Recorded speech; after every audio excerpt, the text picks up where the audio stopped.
welcome to The Backstage Creative, the podcast that focuses on the people who work behind the scenes of theater. My name is Krista Copper. I'm so honored that you're here. I'm so excited to share this episode with you. I love theater. I'm a musician, and I think that the people who work behind the scenes don't get enough credit. There's so much passion and hard work and long hours and so much caffeine that goes into putting up live productions, and the people who do it fascinate me, and I have enjoyed talking to them and asking stage managers and sound engineers and music directors and choreographers and designers how they do what they do, and how they stay inspired, and how they grow, and how they go about doing their job in theater.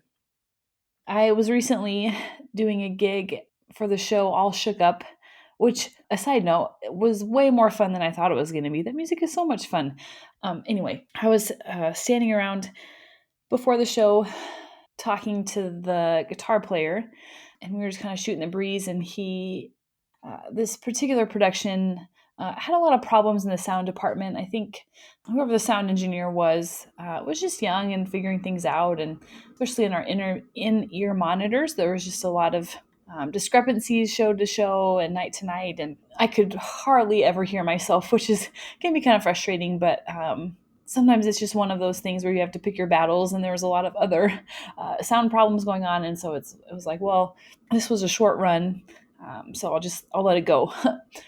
But the guitarist and I were talking, and we were just kind of joking about, oh, what's the sound going to sound like today? Because it had been so different, at least in our in-ear monitors, from night to night. We were talking about how hard it is to balance our sound with each other when we can't hear everything. And I said, at the end of the day, I'm just the bass player. It's only partly my responsibility what it sounds like in the house, right? Like I can only do so much balancing. Really, that's the sound engineer's domain, and they have so much control over how much bass is in the mix and guitar and whatnot. And I said, my job is just to give them the best bass sound that I can, and if they if they use that sound, awesome, and if not, well, it pays the same. He made a comment that I really liked, and his comment is the purpose of this story. And he said, I'm just trying to solve more problems than I create. And I was like, man, that's so good. I think it's inevitable that you are going to be part of the problem. Like, as a musician, sometimes my cable is faulty, or sometimes I accidentally step on a cable and unplug it, or I hit the wrong pedal and I mute myself, and it takes me a few seconds to realize that I've done that, or the battery on my instrument goes out, or whatever. Sometimes you're just part of the problem, and hopefully unknowingly, and hopefully you're also part of the solution. But I liked the attitude of, okay, sometimes I'm going to make mistakes, and sometimes I'm going to accidentally step on something and unplug it, but I hope to solve more problems than I create, and I hope to contribute more than I take. And so I really liked his attitude towards that. And so I've been thinking a lot about that quote about trying to solve more problems than you create. And so I encourage you to do the same, to try to find ways to solve more problems than you create. Today's my conversation with Katherine Abell. Katherine is a stage manager at a dinner theater in New York. I've interviewed a lot of stage managers, and I love it. I think stage managers are fantastic. I have so much respect for the work that they do. It's a hard job, and it's so necessary, so necessary. And so I really enjoy every conversation that I get to have with a stage manager. If you like this podcast, I would love it if you would leave a rating or a review that helps other people find the show, or if you could share this episode, or share another episode that you would like on whatever social media platform you gravitate towards the most. I would greatly appreciate it.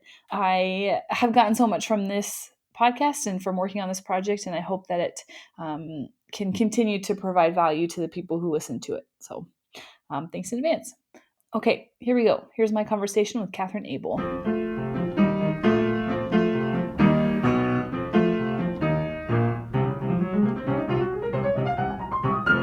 So you're a stage manager, and where are you working right now? I currently am the resident production stage manager at Clove Creek Dinner Theater. It's in Fishkill, New York, which some people consider upstate New York, but I guess true upstaters don't. But it's about an hour and a half north of New York City.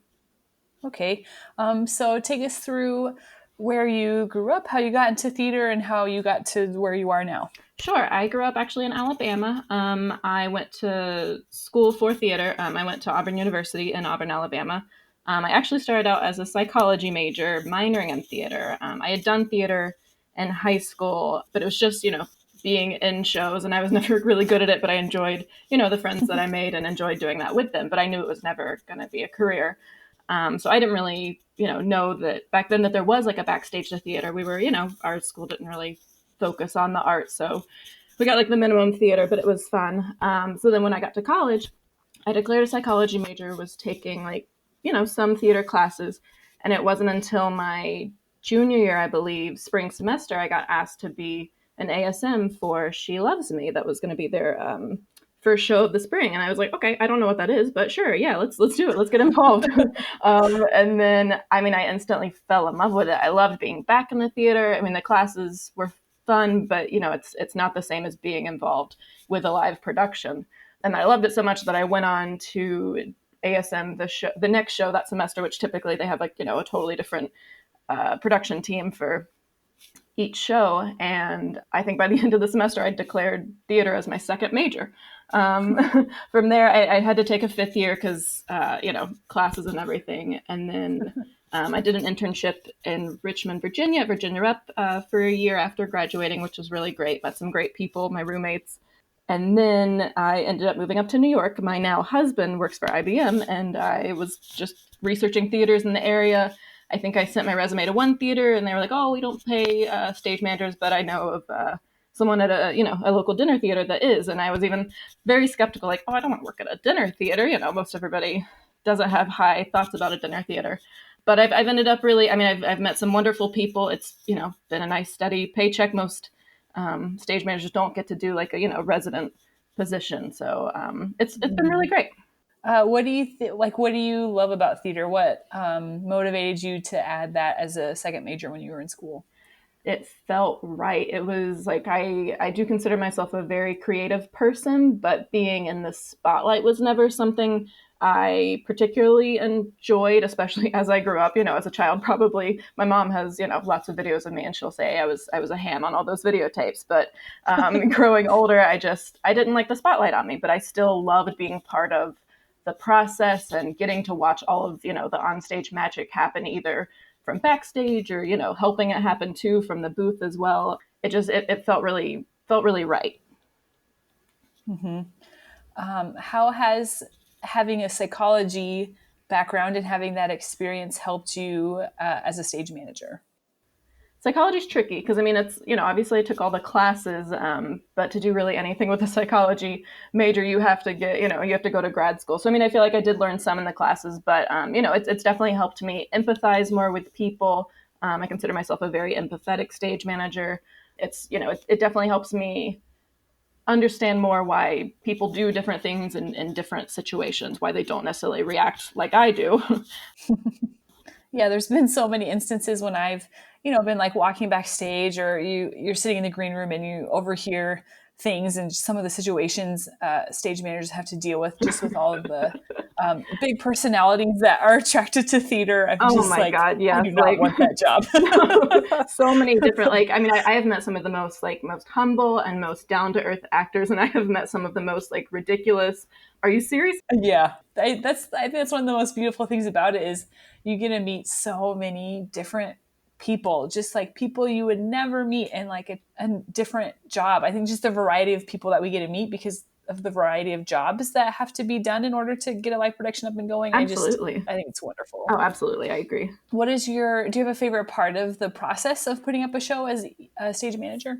So at the dinner theater, we do just a lot of straight plays. We don't really do musicals. Because in a musical, I would say Sitz Probe, really where, we get to meet with the orchestra. Oh my gosh, that's one of my favorite parts. But it's definitely getting into like Tech Week, and like, well, Tech Week either, it's really, really awful, or, it's really great. But seeing all of the, elements come together, especially with like that first tech, and, you've been doing it for so long with just the actors and yourself going ding dong or a telephone, ring a ring. So to actually hear, I mean, those are basic ones, but, anytime we get like really, what was it? We did Baskerville a couple years ago. And our director actually ended up designing a lot of, he was very interested in like sound design, and he knew exactly what he wanted for some things. So he designed a lot of like the sounds, and it was a lot more like environmental, mood setting sounds. And it was so cool. Like they really helped the production come together. Like, the actors were great, but really adding that and really set the mood, got us in the environment. Seeing all those elements come together, it's just like, okay, yay, we've got a show. Like, the actors can be great, but, now it's a show. For sure. How do you handle stress, either on the job, or how do you handle stress?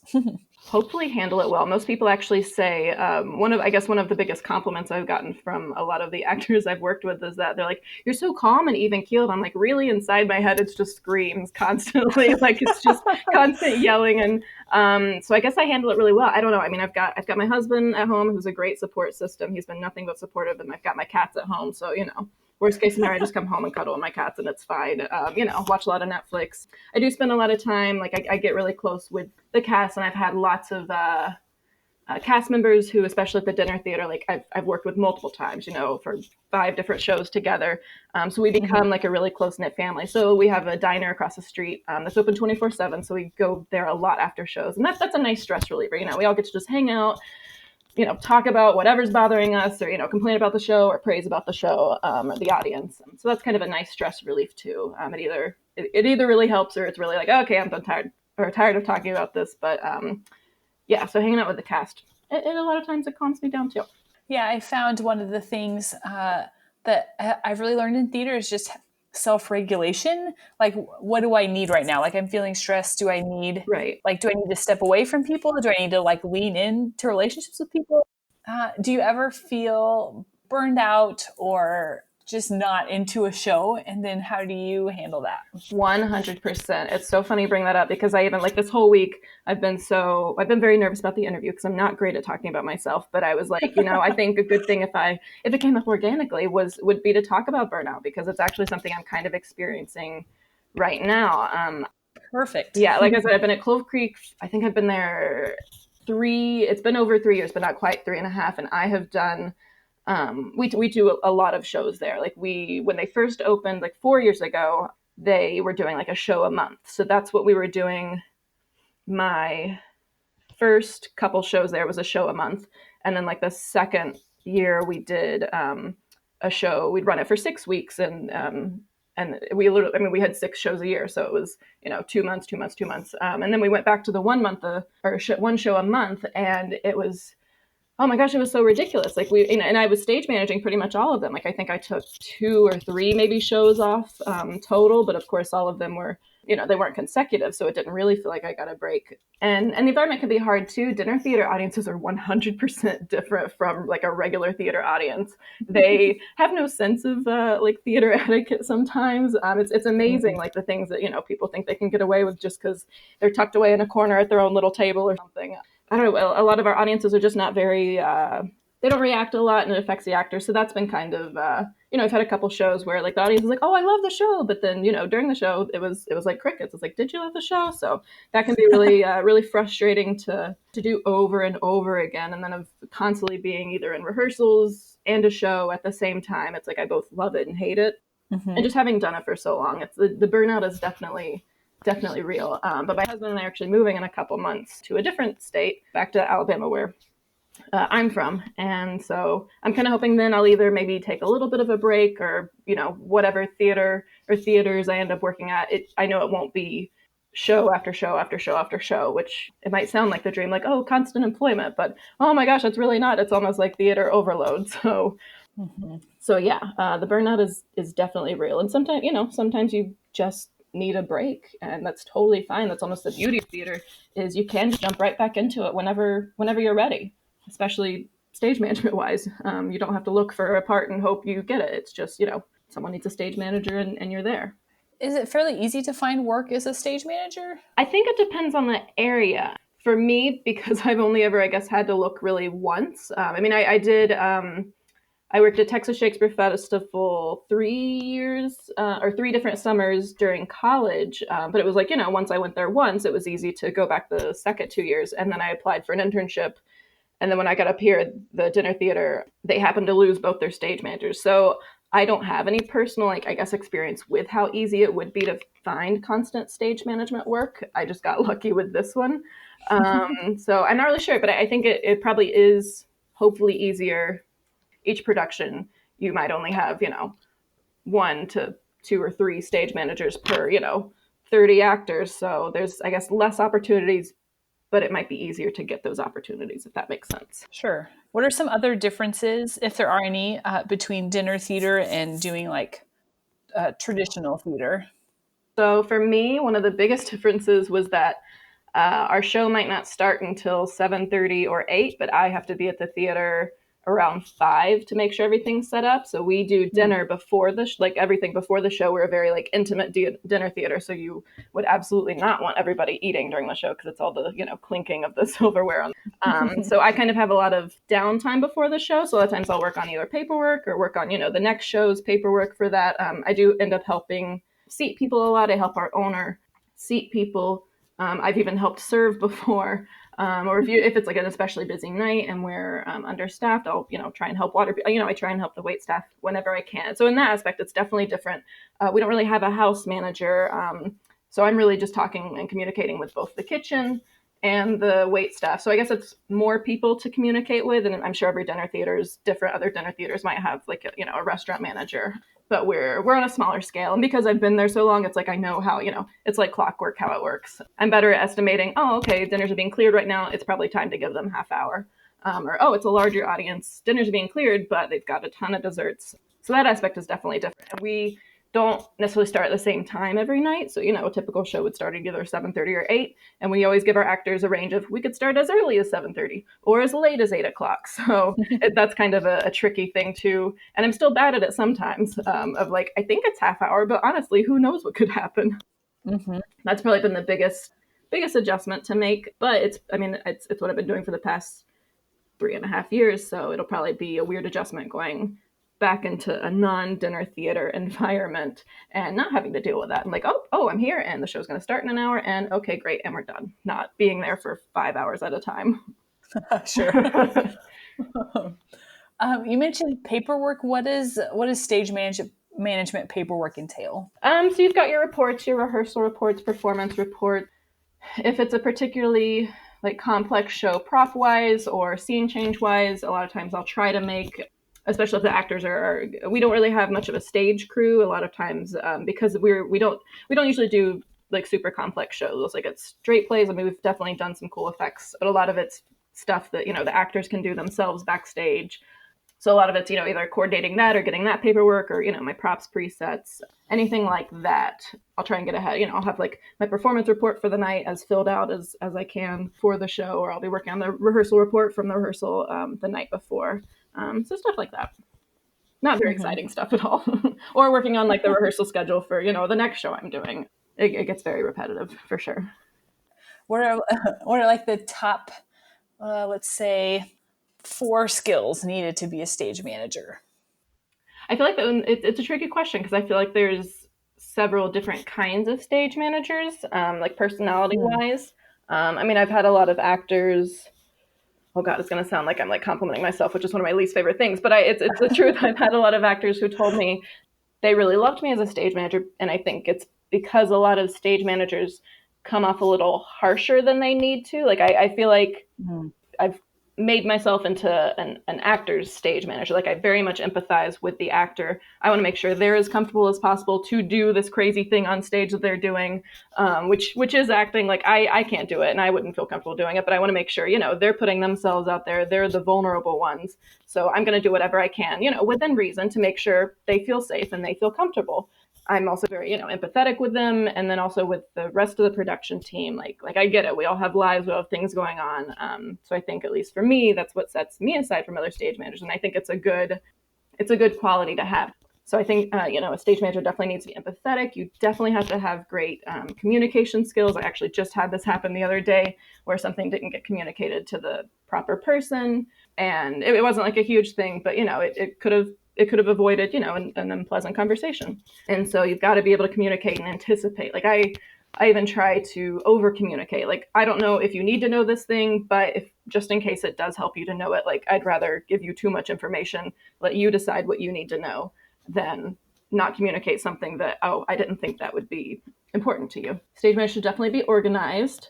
You would know from looking at my car, but I'm typically an organized person. I have like my little notebook that I take all my notes in. Some paperwork is boring, but then sometimes like the organizational paperwork where it's like, okay, everything's tracked. Here's where this thing is. Here's where this thing is. Like, I actually really enjoy doing that because it gives me a sense of, like, okay, this is controlled, this is organized. You got to be able to know where things are, where things need to be, anticipate, where things need to go. I guess anticipation, we're going to say that now. That's my fourth quality. Anticipate things. Like, I think I'm good at like thinking things. If, A happens, then that's going to affect B, C, D, what have you. I think sometimes I'm really good at anticipating what the director needs, especially having worked in this space for so long. I'm good at like, oh yeah, okay, we'll do that way. Or, like I think I'm good at, anticipating people's needs, whether it's actors, directors, anticipating how things are going to affect each other in the long run.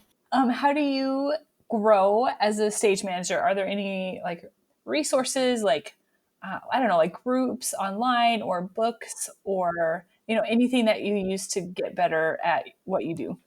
I guess it is a cool thing having worked in the same space for 3.5 years. And I've always worked with different actors, but sometimes the same. But then, like, our sound and lighting guy, Jeff, who's great, he's pretty much done, no, I think he's done every show since I've been there. So we've got, resident lighting and sound. So I've kind of grown in that. One, I can learn a lot from him. Like, I could now record and change light cues, which I was not able to do before. So I think learning a lot about, or even just a little bit about other areas. Like, if he's not there and I need to do, a cue just needs to be changed. Like, it's not like we have to wait for him to stop his whole life to come down to the theater and change one little thing. I can do that. So I think I've grown in that I've picked up new skills. I learned in college and through, especially working in Texas with one of my favorite stage managers, Rachel, who a lot of the paperwork that she used back then, I still use now because I loved it so much and I love the format. But I've also adapted that paperwork to fit more what I need. Like, some of the original things on it, we just didn't need. We don't have, like, we're a pretty small team at Clove Creek, so a lot of the information just wasn't relevant. And so I think I've learned to kind of cut out. My friend Teresa always says, trim the fat when, referring to shows like in excess, like lines or whatever. But I think I've learned to trim the fat in some of like the paperwork, like trying not to do more work than I really have to, especially with as many shows as I do. I'm part of Stage Managers Association. I just joined at USITT this year, so I'm kind of trying to use that as a resource. And then also there's smnetwork.org. They have been a good resource.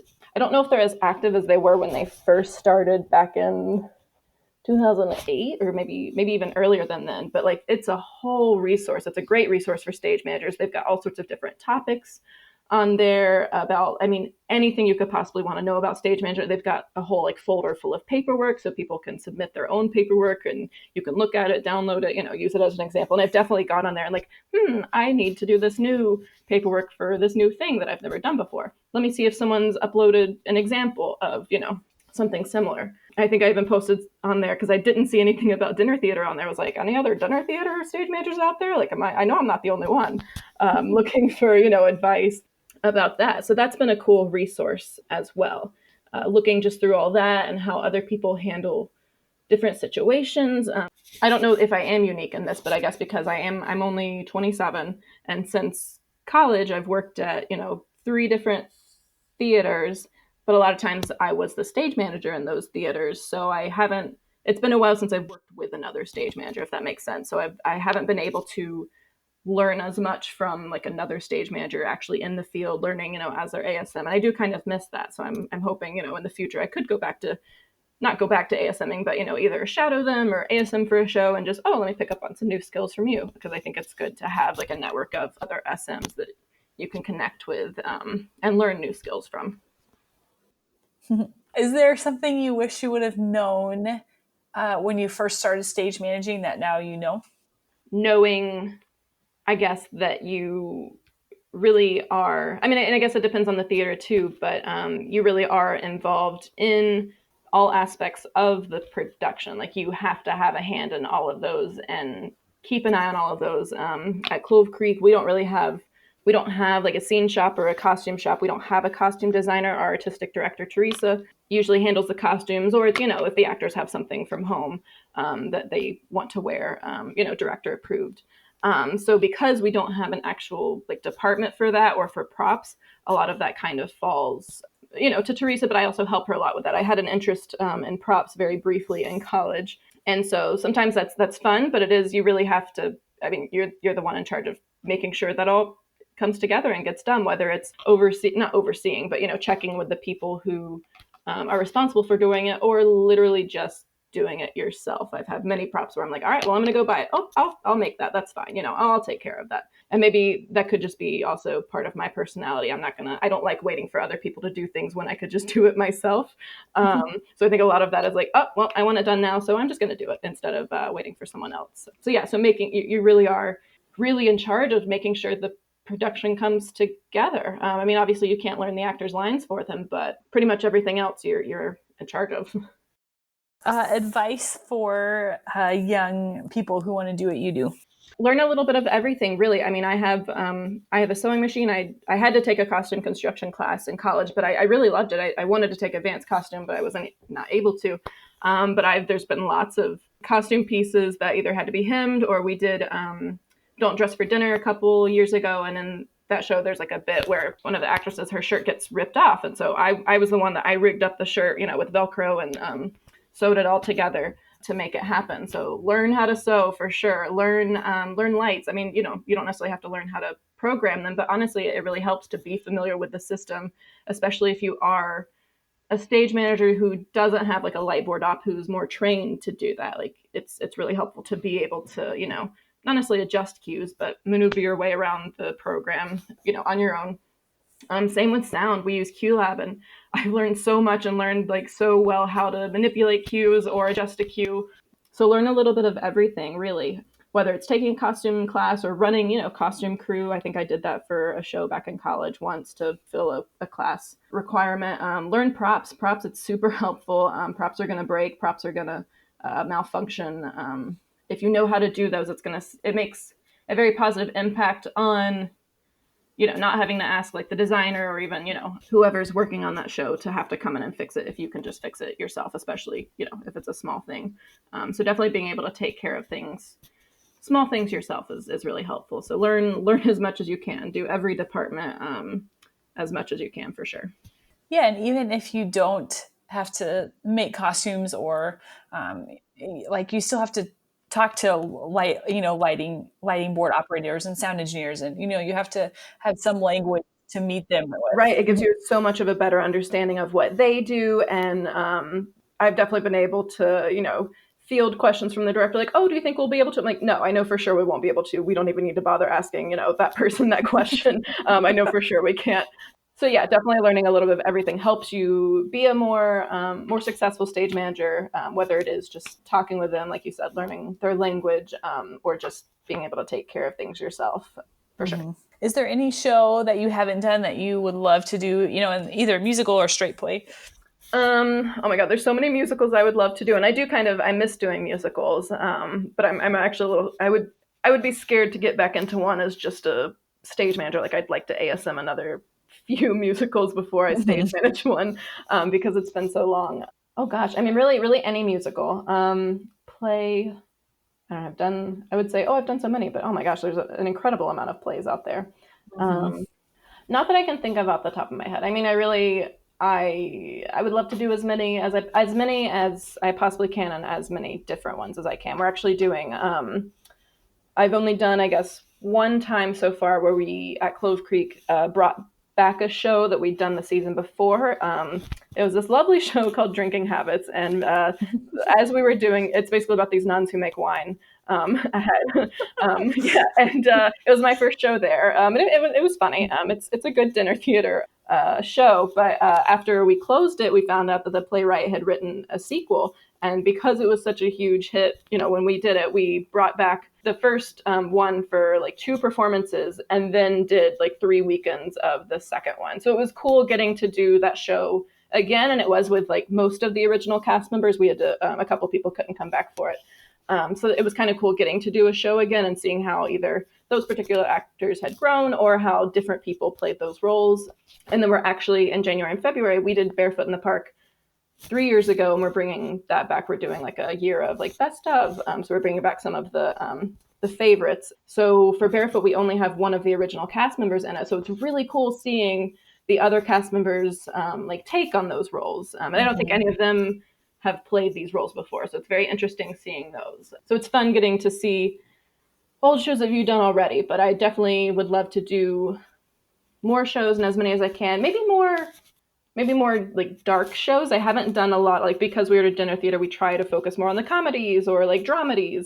So doing like a darker, more intense show, I definitely would like to do that sooner rather than later. I've had my fill of comedies. Yeah. Well, anything else that you'd like to talk about that you have on your mind that we didn't get to? I don't know. Take lots of breaks for yourself. Self-care is really, really important. Knowing, your limits, knowing when it's time to take a break, knowing when you've just had enough and need to step away, and knowing when, you actually might need other people to kind of help you through it.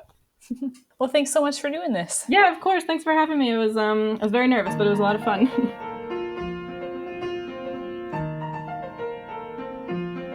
The music for the Backstage Creative was improvised and performed by Ian Leroy, and the logo was designed by Zach Rimbold.